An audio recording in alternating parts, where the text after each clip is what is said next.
homeschooler, is there a best way to handle the summer? Should you take a break? Should you keep schooling? Join me today as we discuss homeschooling and the summer.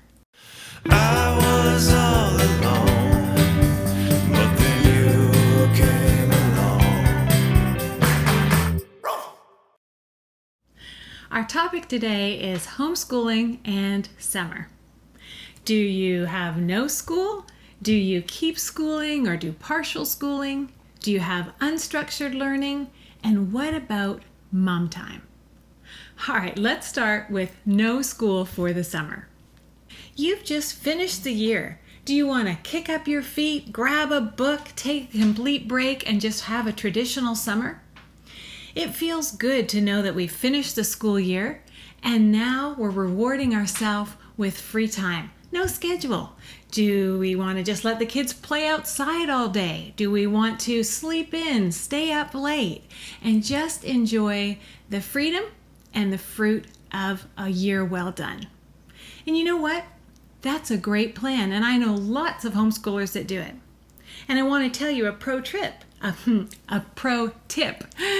You don't have to worry about these activities. Sometimes parents think, well, if I take a break for the summer, my children will forget everything they've learned or we're wasting time. But the truth is, if your children are outside playing, or if you go to the pool or to the park, or you do those kinds of free activities, actually it gives their imagination an opportunity to develop and flourish. Because we learn in all kinds of environments. So it's not like they're sitting in a hole and putting all their thinking, I don't know what the thought is, that they put them in a hole and they don't do anything, I don't know. You are actually nurturing another area, and that is, like I said, the imagination and the freedom to enjoy the surroundings around them. All right, but what if you are somebody who wants to continue schooling? So let's talk about schooling or partial schooling next. Some families choose to school all year long. This helps them to pace throughout the school year and can be very beneficial, particularly when life happens. Then they feel like they've got more time, that flow continues. I would also say that for working families where maybe the parents are both working, I would think schooling all year would also be an excellent benefit. It just gives you more time and retains that structure. Sometimes, as mentioned, parents are concerned about losing skills. And so if you continue doing some academics through the summer, that can be helpful. So that's when partial schooling is a great option. Partial schooling could be anything from, just continuing with some structured academic for an hour a day, or for an hour a day, a couple days a week, where you're continuing to have just some academic input. I've seen families handle this by something as simple as, just 1 hour a day. They do maybe one subject Monday, another subject Tuesday, another subject Wednesday. Or they'll take a bin and just have, a bunch of activities on the shelf, and the children's job is just to choose one activity and do something once a day.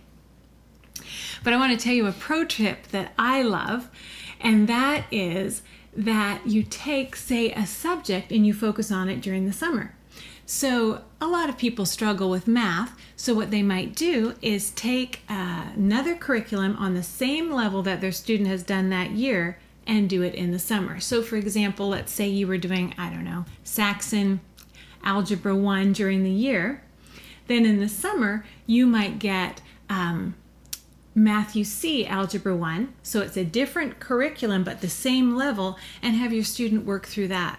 What's great about that is it reinforces the material they've learned that year, but not introducing anything new, so that it's much easier, and it's a different curriculum, so it might have a slightly different approach, and that would help to reinforce the skills they've already been learning.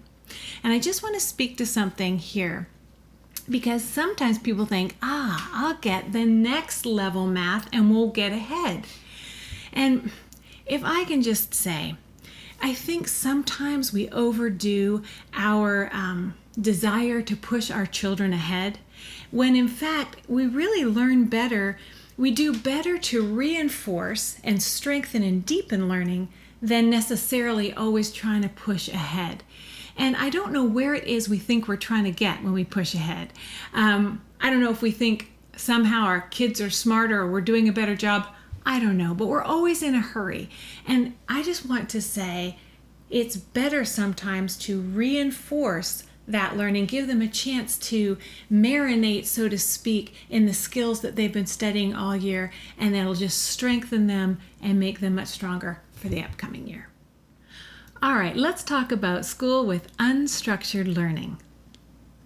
The summer is a great time to try the things that you wanted to do during the year but you just didn't have time for, or the things that take a longer period of time to do.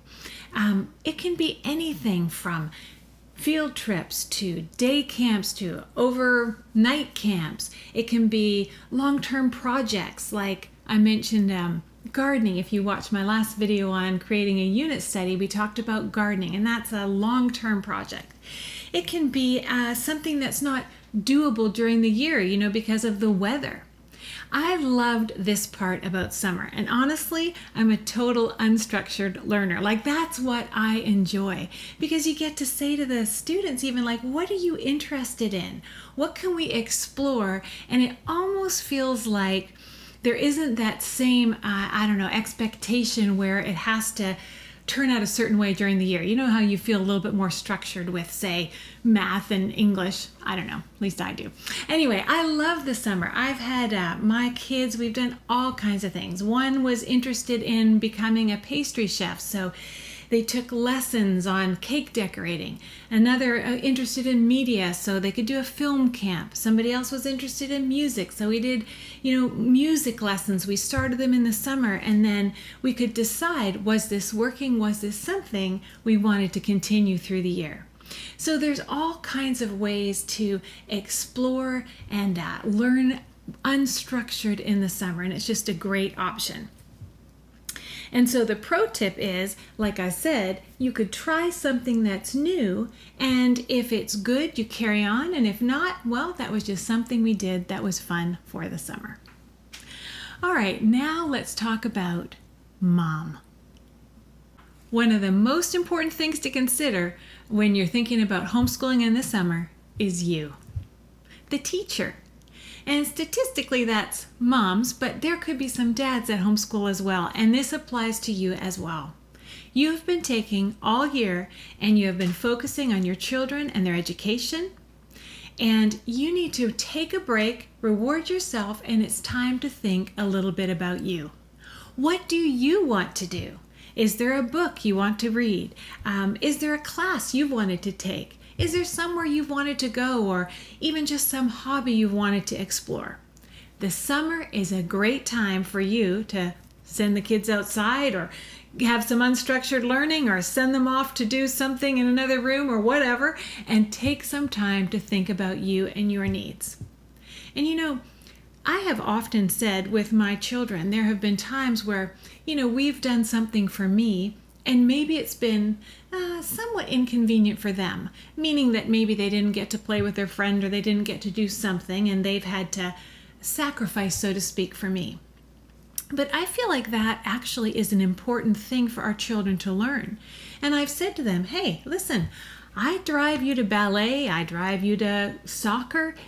Sometimes I stay at the game, or I stay while you practice because it's, more convenient than going home, and I've had to give up that time for you, and I find it valuable because you matter. Well, likewise, now you need to give up a little time or inconvenience your schedule a little bit for me. That's how we love each other. So don't feel bad, and think about yourself this summer, and take that break and sow into you. Because here's the pro tip. When we take care of mom or dad, whoever the teacher is, when they're feeling full, then they're going to do a better job of giving to the family. And isn't that what it's all about? All right, well, those are our thoughts for homeschooling in the summer. I hope that you have found this beneficial. And I hope that you look at the summer and decide how it's going to best serve your family and enjoy it. You deserve it.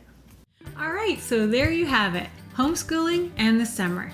Do one or a combination. Whatever you do, enjoy your summer. You've earned it. I hope you've enjoyed this video and that you'll give it a thumbs up. Visit us at thehomeeducatedmind.com where you'll find other resources for your home education journey. Please subscribe and remember that yes, you can homeschool. What was it? Do all of them at once? All right, so there you have it.